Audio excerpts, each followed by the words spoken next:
primeiro livro de Reis, no capítulo 13. Primeiro Reis, capítulo 13. Vamos ler até o verso 10 por enquanto. Primeiro livro de Reis, capítulo 13.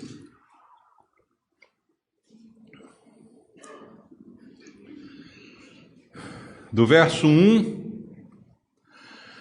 ao verso 10, 1 Reis 13, do 1 ao 10, você achou na Bíblia? A palavra de Deus diz: Eis que por ordem do Senhor veio de Judá a Betel um homem de Deus, e Jeroboão estava junto ao altar para queimar incenso.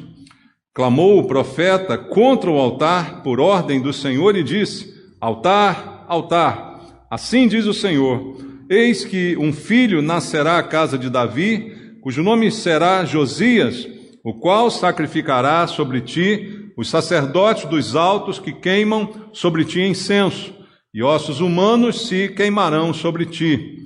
Deu naquele mesmo dia um sinal, dizendo: Este é o sinal de que o Senhor falou, eis que o altar se fenderá, e se derramará a cinza que há sobre ele. Tendo o rei ouvido as palavras do homem de Deus que clamara contra o altar de Betel, Jeroboão estendeu a mão sobre o altar, dizendo: Prendei-o. Mas a mão que estendera contra o homem de Deus secou e não podia recolher. O altar se fendeu e a cinza se derramou do altar, segundo o sinal que o homem de Deus apontara por ordem do Senhor. Então disse o rei ao homem de Deus: Implora o favor do Senhor teu Deus e ora por mim, para que eu possa recolher a mão. Então o homem de Deus implorou o favor do Senhor, e a mão do rei se recolheu e ficou como dantes. Disse o rei ao homem de Deus: Vem comigo à casa, fortalece-te, e eu te recompensarei. Porém o homem de Deus disse ao rei: Ainda que me desse metade da tua casa, não iria contigo, nem comeria pão, nem beberia água neste lugar. Porque assim me ordenou o Senhor, pela sua palavra, dizendo: Não comerás pão, nem beberás água, e não voltarás pelo caminho por onde foste. E se foi por outro caminho, e não voltou pelo caminho por onde viera a Betel. Amém. Pai, nós lemos aqui a Tua palavra, e pela segunda vez no dia, nos encontramos em Tua casa com um desejo no nosso coração: ouvir a Tua voz, Pai. Não é os homens, não são as doutrinas dos homens que nos importam, mas é a palavra que procede do Senhor. Ela é viva e ela é eficaz para transformar a nossa vida. É o alimento espiritual que nós precisamos para nos manter de pé, e só o Senhor pode nos dar deste alimento. Por isso eu te peço, fala conosco essa noite, aquilo que nós precisamos ouvir, e que a Tua palavra dê direção à nossa vida. E para isso eu quero mais uma vez entregar minha vida em Tuas mãos, pedir Tua graça, Tua misericórdia sobre mim, e a unção do Teu Espírito me capacitando a ministrar a palavra com o poder do Espírito Santo, para que as barreiras realmente sejam quebradas e todos nós possamos ouvir a Tua voz. É o que te peço em nome de Jesus. Amém. Graças a Deus. Podem sentar, queridos. Amados, esse texto começa com uma blasfêmia, né? Que blasfêmia é essa? A Bíblia diz logo no primeiro versículo que, por ordem do Senhor, veio de Judá a Betel um homem de Deus, um homem que recebeu uma palavra de Deus e veio a Betel por causa disso. E o que ele encontrou foi Jeroboão, o rei de Israel, junto ao altar para queimar incenso. Isso por si só já é uma blasfêmia. Você pode lembrar de outros momentos na Bíblia em que não deu certo essa história do rei querer queimar incenso, do rei querer fazer a função que não era sua, não é? Essa é a função do sacerdote. E ali as coisas, quando a gente mete os pés pelas mãos, não vão dar certo, não podem dar certo.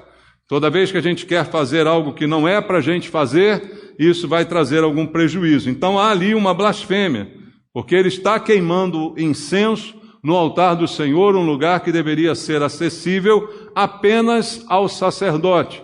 E nós vemos então o rei fazendo aí as vezes de sacerdote. E você conhece um pouquinho da história bíblica, sabe que Salomão havia morrido e Roboão havia provocado a divisão do reino. querendo aumentar os impostos, né, sendo ainda mais duro do que foi Salomão, e isso provocou essa divisão.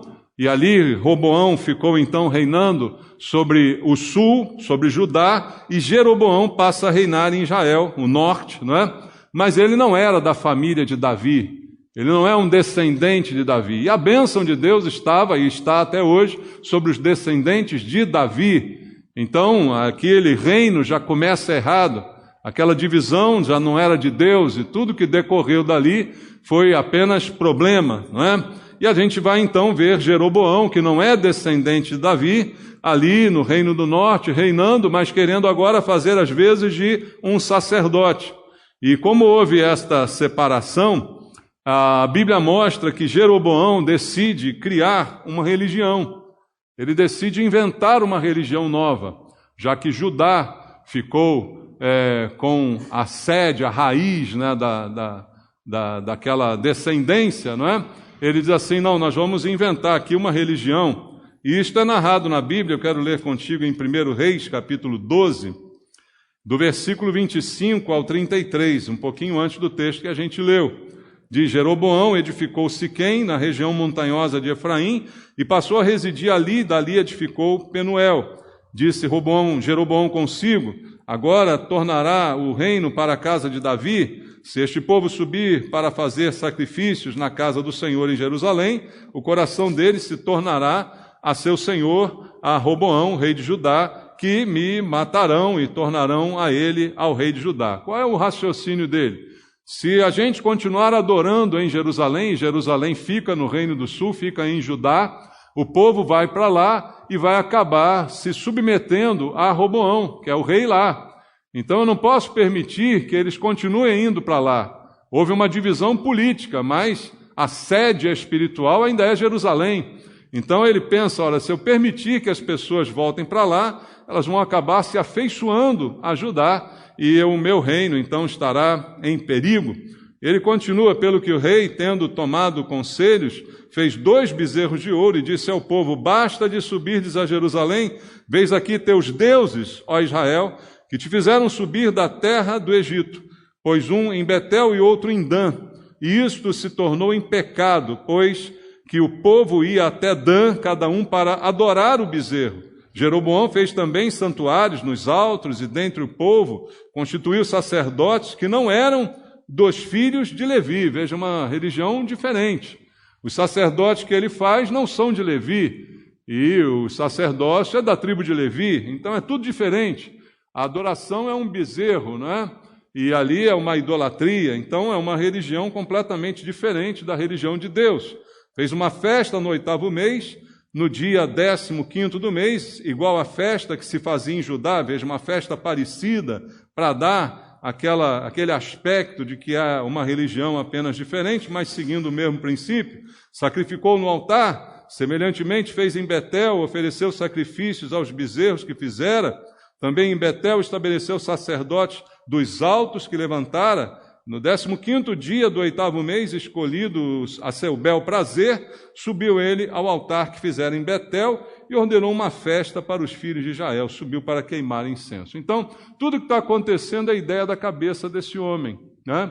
A religião, o sacerdócio, é tudo inventado por ele. A adoração em Betel, e o que ele estava fazendo ali, essa queima de incenso, né, que não competiria a ele fazer, também vem da cabeça dele. Então é uma religião particular. E isso então vai gerar um tempo de ruína espiritual para aquela nação que estava começando. Israel, o reino do norte, começa então ali a sua ruína espiritual. Mas, pela misericórdia, Deus manda um profeta de Judá para Betel, em Israel, e é onde começa o texto que a gente leu aqui. E esse profeta vai trazer uma mensagem para consertar, para mudar. E sempre que Deus levanta um profeta e traz uma mensagem, por mais dura que seja a mensagem, isto é uma oportunidade. É uma oportunidade de mudança. Não é para ofender, não é para magoar, mas é uma oportunidade para você mudar enquanto é tempo. E foi isso que Deus fez. Ele manda um profeta lá de Judá para Betel para falar com Jeroboão e dar a ele uma palavra para que essas coisas mudassem. Mas não é bem isso que aconteceu. Então, algumas lições que eu quero compartilhar desse texto com você para edificarem a nossa vida. Veja, versículo 1 do capítulo 13. Eis que, por ordem do Senhor, veio de Judá a Betel um homem de Deus, e Jeroboão estava junto ao altar para queimar incenso. A ordem é de quem? É de Deus.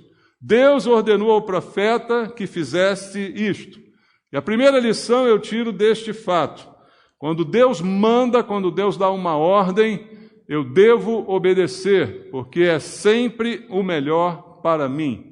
Obediência é sempre a melhor opção.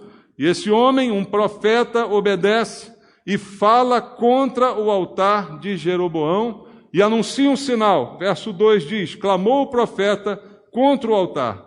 Veja a ousadia dele, a coragem dele. Deus mandou, eu vou lá e faço.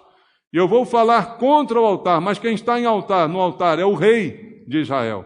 É a autoridade máxima, é aquele que tem poder até de tirar a minha vida. Mas Deus mandou, então eu vou lá e simplesmente faço.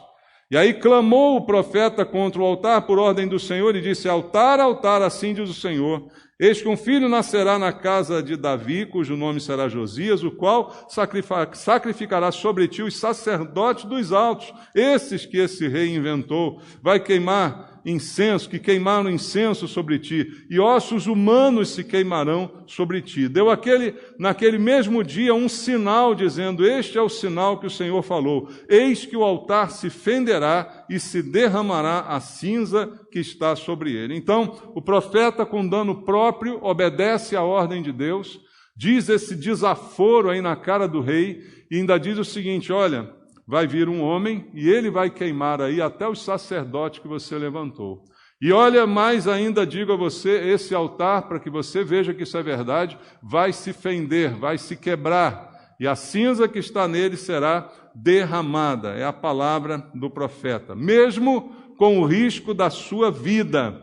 E tanto é verdade que o rei gostou a beça, né, do que ele disse. Foi isso que aconteceu? O rei, poxa, que bacana que você veio aqui me dizer isso. Olha, estava precisando ouvir essa palavra. Foi isso que o rei fez? Não. O versículo 4 diz o quê? Tendo o rei ouvido as palavras do homem de Deus que clamara contra o altar de Betel, Jeroboão estendeu a mão sobre o altar, dizendo: prendei-o. Mas quando ele fez isso, a mão que estendera contra o homem de Deus secou, e não se podia fechar, não podia recolher mais. Ele ficou com a mão seca e dura, um sinal de Deus. Então veja, a intenção dele era fazer mal ao profeta, era prendê-lo, e daí para a morte, para o julgamento e para a condenação, era um passo, né? Ele seria condenado certamente à morte. Mas a fidelidade de Deus está ao lado do profeta, e ali a mão do rei, então, vai secar, vai se endurecer, e ele vai ficar muito espantado com o que aconteceu, e o sinal que o profeta falou acaba acontecendo. No verso 5 está escrito: o altar se fendeu, e a cinza se derramou do altar, segundo o sinal que o homem de Deus apontara por ordem do Senhor. Ou seja, a palavra se cumpriu, porque foi por ordem de Deus. Olha a lição: o que Deus mandar, eu posso fazer. A ordem de Deus se cumprirá. E se eu cumprir esta ordem, eu serei abençoado por Deus. Eu serei honrado pelo Senhor. E assim aconteceu com o profeta. A sua palavra foi honrada e o sinal que ele disse aconteceu. Porque tudo isso foi, como diz o verso 5, por ordem do Senhor. E ali acontece o seguinte, verso 6: então disse o rei ao homem de Deus: implora o favor do Senhor teu Deus e ora por mim, para que eu possa recolher a mão. Então o homem de Deus implorou o favor do Senhor, e a mão do rei se recolheu e ficou como dantes. Então o homem de Deus, ele é honrado ali, inclusive orando pelo rei, para que o rei seja curado do mal que lhe acometeu naquele momento. Então veja a importância de obedecer. Deus manda, eu obedeço. Deus fala, eu confio, eu faço, e eu sei que o melhor Deus fará. então eu devo obedecer. E ali o profeta continua dando exemplos de obediência, como eu tenho falado aqui para você. No versículo 7, disse o rei ao homem de Deus: vem comigo a casa, fortalece-te, e eu te recompensarei. Agora o rei oferece uma recompensa. Aquele que queria matá-lo, agora quer presenteá-lo. Diz: olha, vem aqui na minha casa, senta na minha mesa, aproveita o meu banquete, o banquete real. Você já foi num banquete real? Eu ainda não, né? Mas deve ser uma coisa bacana, né? Olha, come aqui, um monte de comida boa, vem aqui para minha casa, eu vou proteger você aqui, pode vir. Eu vou agora, me tornei favorável a você, porque você orou por mim, eu fui curado, olha que bênção, né? E ele queria recompensar o profeta por algo que o profeta sabia, não foi ele que fez, quem fez foi Deus. Então, se Deus quem fez, não sou eu que mereço a recompensa. Dá para a gente entender esse princípio também? Se Deus faz alguma coisa através de mim, não sou eu que mereço a recompensa, porque na verdade quem fez foi Deus. E sempre será Deus fazendo, eu sou apenas o instrumento, aquele que Deus usou para que algo acontecesse. Isso não me faz merecedor de nenhuma recompensa, de nenhum reconhecimento. E ali também o profeta dá mais uma prova de obediência, porque o verso 8 diz: porém o homem de Deus disse ao rei: ainda que me desses metade da tua casa, não iria contigo, nem comeria pão, nem beberia água neste lugar. Porque assim me ordenou o Senhor pela sua palavra. Eu não vou fazer isso porque o Senhor me ordenou. Eu até gostaria. Eu gostaria de comer aí na sua casa, gostaria de receber essa recompensa. Quem não gostaria, né? Eu gostaria de ser honrado, eu gostaria de ter um banquete para mim. Quem não gostaria? Mas tem um problema, o Senhor me ordenou que eu não posso fazer isso. Assim me ordenou, dizendo: não comerás pão, nem beberás água, e não voltarás pelo caminho por onde foste.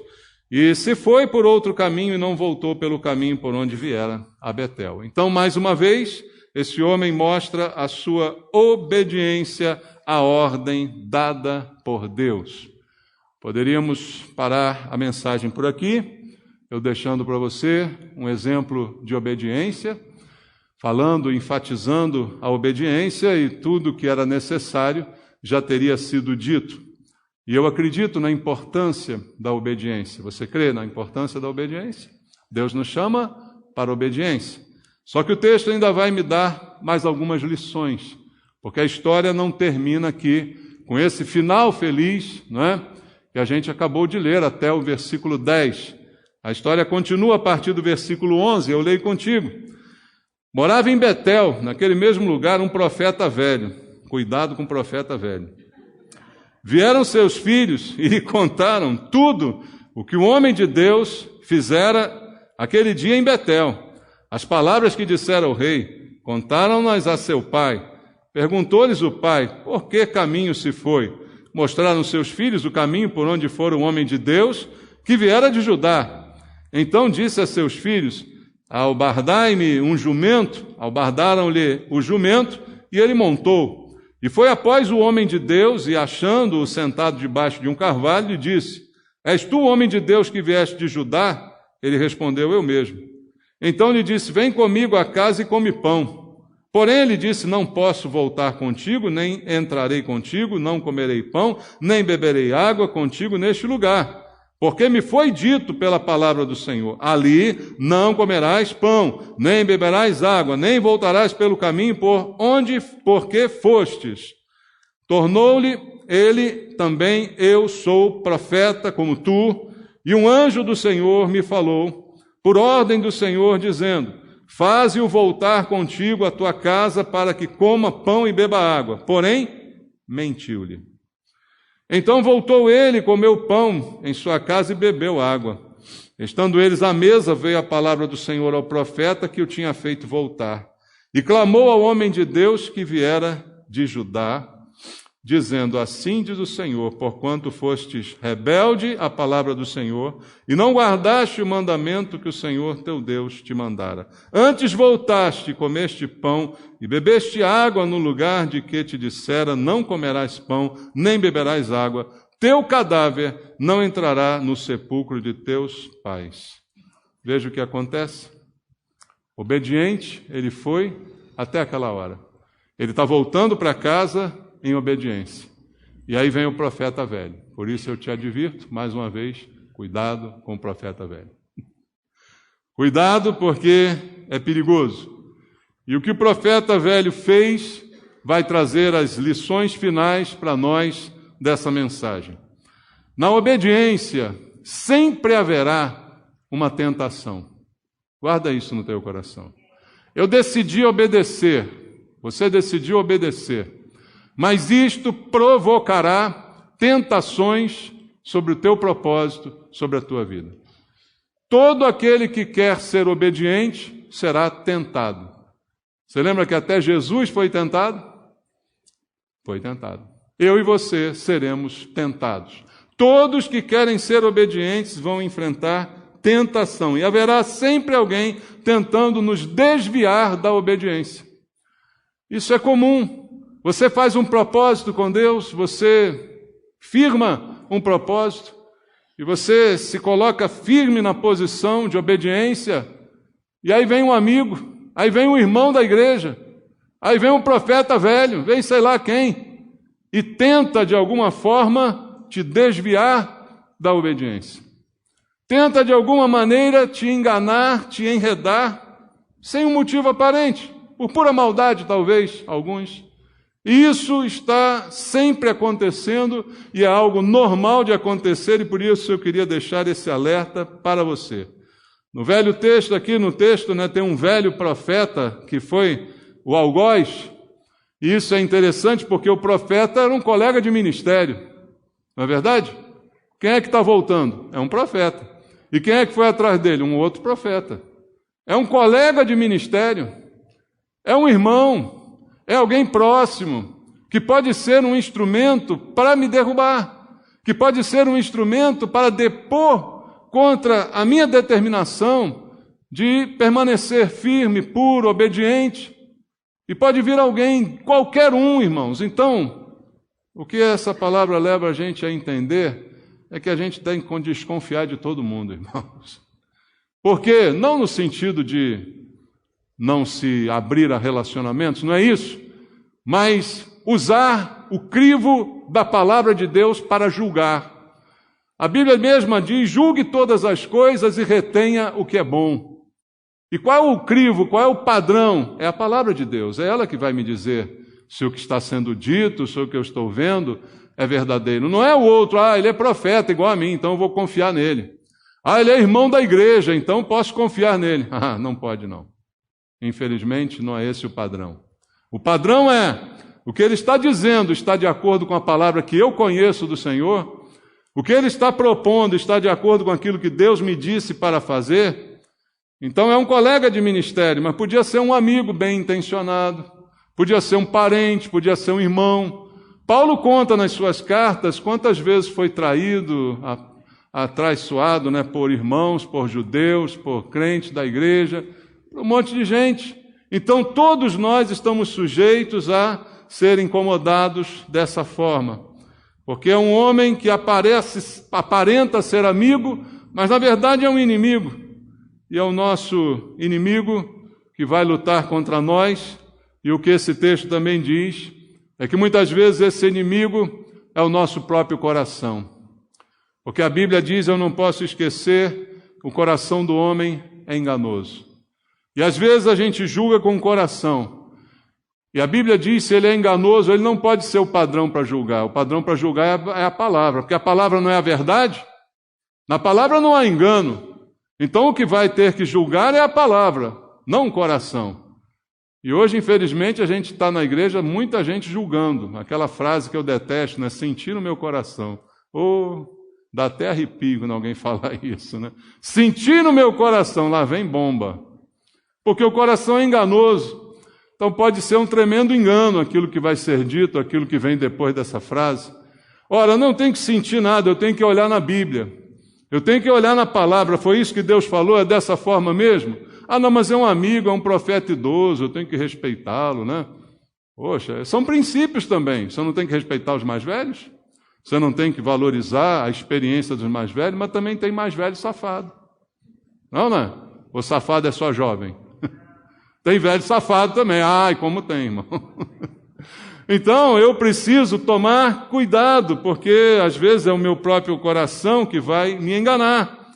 Ou mesmo o diabo, como disse a Jesus, como disse a Adão e Eva, não foi bem isso que Deus falou. Não foi bem assim que ele falou. A palavra não é bem assim. Manda essas pedras se transformarem em pão, se você é filho de Deus. Veja, não tem nada errado nisso. É uma sugestão maligna. E às vezes o nosso coração enganoso se deixa levar por esses argumentos falsos, e a gente acaba sendo cego para enxergar a verdade. E o argumento do velho foi bem forte, irmãos. Veja o versículo 18 aqui do texto. Também eu sou profeta como tu. Olha aí, tá vendo? Eu sou igualzinho a você, sou profeta. E um anjo me falou, por ordem do Senhor. Estava aqui quieto na minha casa, veio um anjo, bateu na porta, falou assim, olha, vai lá e diz àquele profeta que Deus está mudando a ordem dele, que aquela ordem que não era para comer nada, Deus está revogando. Agora ele pode vir aqui na tua casa, que você é profeta, não é o rei, é você, e ele pode comer e beber dentro da tua casa. Então é um argumento maravilhoso, porque ele disse, não fui eu, isso não veio da minha cabeça, foi um anjo. Irmãos, no nosso tempo aí de igreja, quantas vezes eu já vi gente correndo atrás de anjo, correndo atrás do que o anjo falou, né? Correndo atrás do que o profeta tem para dizer. Quantas vezes já vi em igrejas a fila da profecia, você já viu isso? Acaba o culto, os profetas da igreja ficam aqui na frente, as pessoas vêm na fila. Isso me lembra tanto o centro de Macumba, que meu pai, ele trabalhava. Me lembra tanto, irmãos, quando as pessoas iam lá fazer fila, consultar o preto velho que ele recebia com aquela caneca de café feita de coco na sua mão. Isso me lembra tanto. E as pessoas queriam que a mesma coisa. Fala aí, preto velho, o que você tem para o meu futuro? O que vai acontecer? Vou casar, não vou trabalhar? É a mesma coisa que as pessoas querem desses profetas, irmãos. E fazem fila, querendo saber o que o anjo falou. Fala aí, você que tem intimidade. Né? E a gente começa a ver anjo para tudo que é lugar. Eu fico muito assim, não é que eu não acredite que o anjo possa aparecer, ele pode, mas ele vai ter um propósito muito bem definido. Esse negócio dizia assim, eu vejo um anjo passeando. Eu vejo um anjo passeando com sua espada de poder, é o mensageiro do Senhor. Tem uma musiquinha. Tá bom, o anjo está passeando para quê? Para te abençoar. O anjo com a bandeja, você já viu essa, o anjo garçom? Beleza? Se serve aí. Aqui o anjo com a bandeja, pode se servir. Se estiver satisfeito, diga, não, muito obrigado, agora não, basta. Irmãos, o argumento do velho é a coisa mais fácil de muita gente cair. Foi o anjo. E aí, se você lesse a Bíblia, você ia encontrar em Gálatas 1,18. Conhece o texto? O que Paulo está dizendo aqui aos Gálatas, no capítulo 1. Se você não gostar, briga com Paulo. Gálatas 1,18. Paulo diz assim, aliás, Gálatas 1,8. Mas ainda que nós mesmos, ou mesmo um anjo do céu, vos pregue evangelho que vá além do que vos temos pregado, seja anátema, quer dizer, seja maldito. Ele diz, olha, ainda que eu mesmo, pode ser que passou um tempo, eu fiquei maluco, voltei aqui, preguei de novo para vocês e falei tudo diferente do que eu tinha dito. Pode acontecer? Pode. Paulo teve um surto psicótico, né? Aí voltou, se eu mesmo voltar daqui a alguns anos e pregar para você um evangelho que vá além do que já foi dito, que eu seja maldito. E se for um anjo, maldito seja o anjo também. É isso que Paulo falou aqui? Você leu comigo? Então que negócio é esse de eu usar anjo para me dizer coisas, né? Anjo para me dar direção, anjo para falar comigo? E às vezes o anjo pode ser caído, porque ele vem e fala algo que vai além. Veja, não é a quem, é além. Fala tudinho igual e acrescenta um pouquinho mais. Ir além é isso. Ele prega o evangelho igualzinho, só que no final acrescenta um pouquinho mais. É disso que Paulo está falando. Ele não está falando de gente que prega um evangelho totalmente diferente.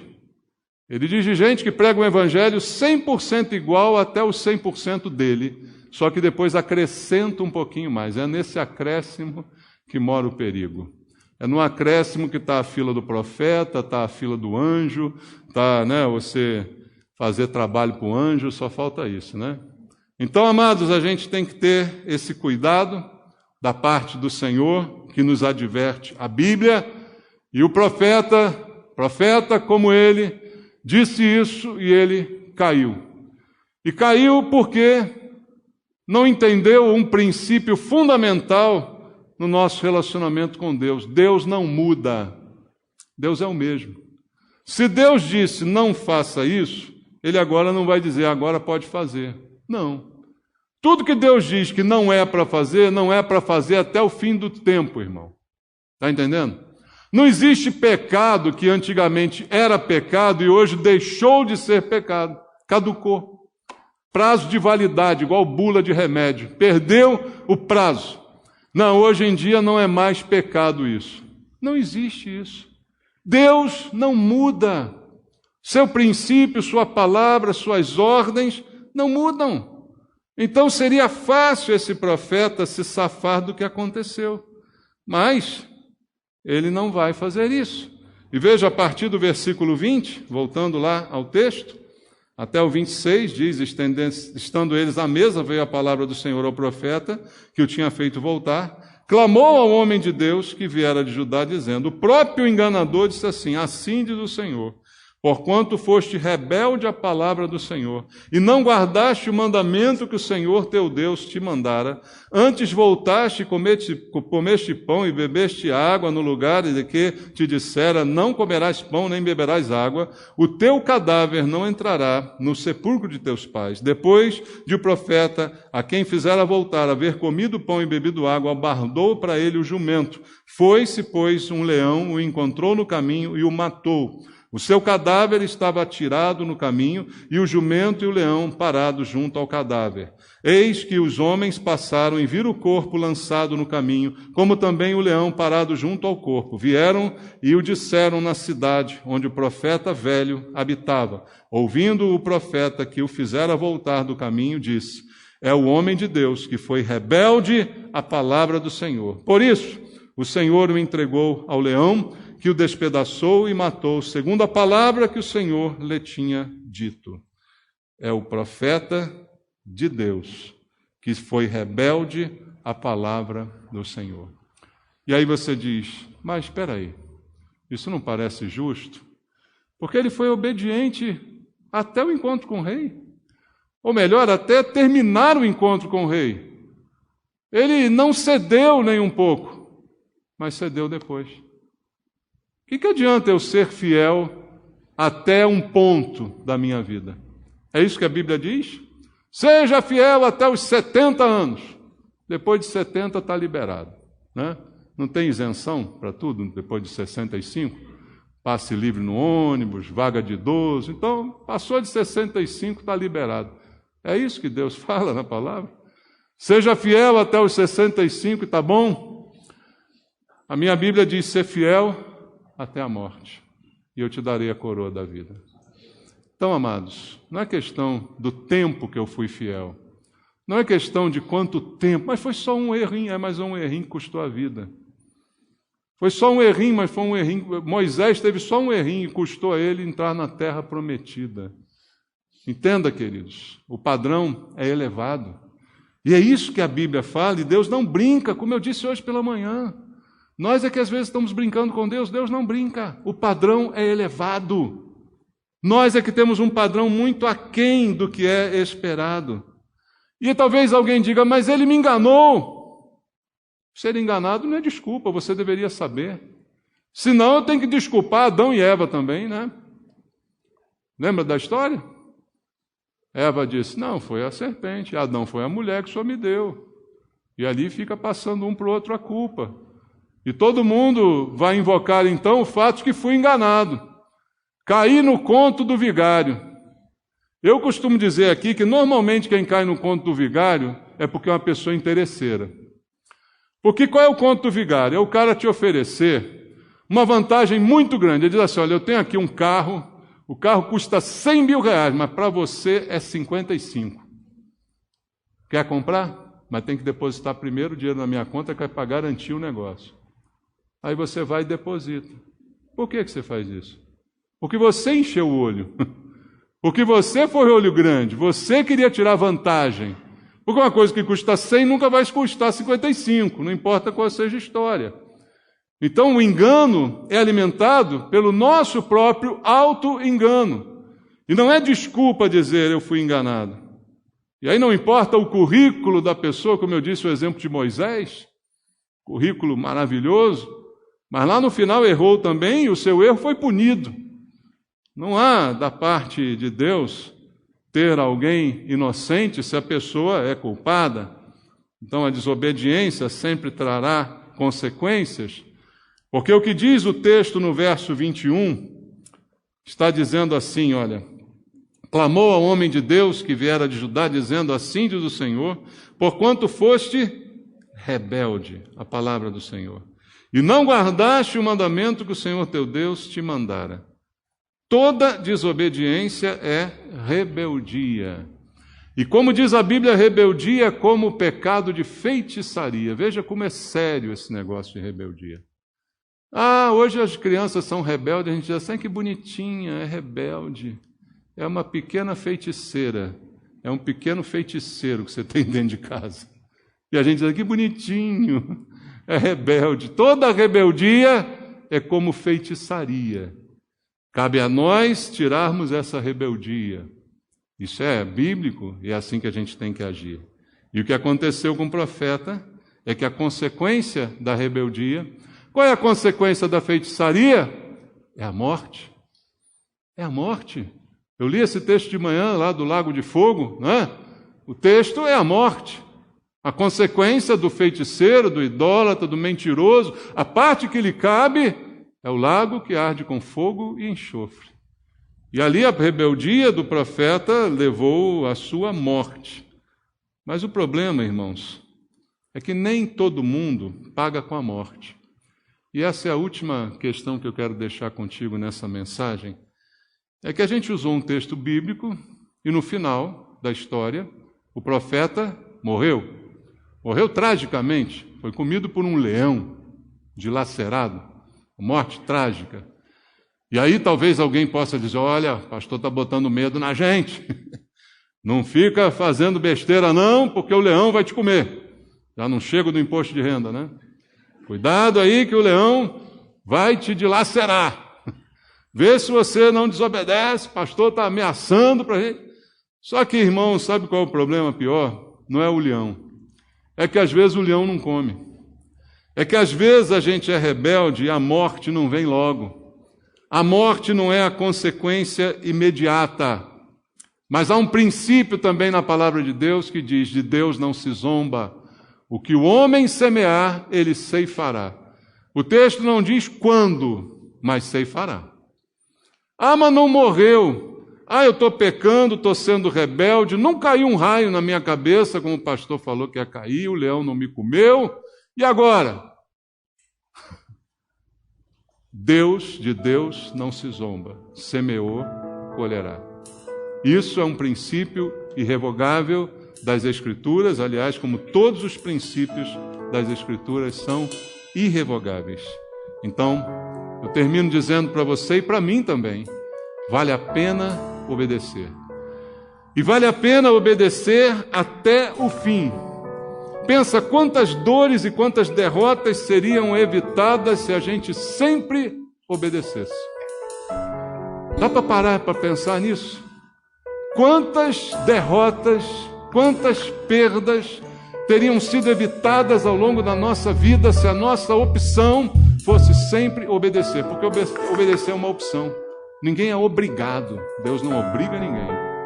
Mas é a melhor opção. A melhor opção é obedecer. Deus nunca falha, então não fale com Ele. E não se deixe enganar, nem por anjo, nem por profeta, nem por ninguém. Fique com a palavra de Deus. Amém? Vamos orar?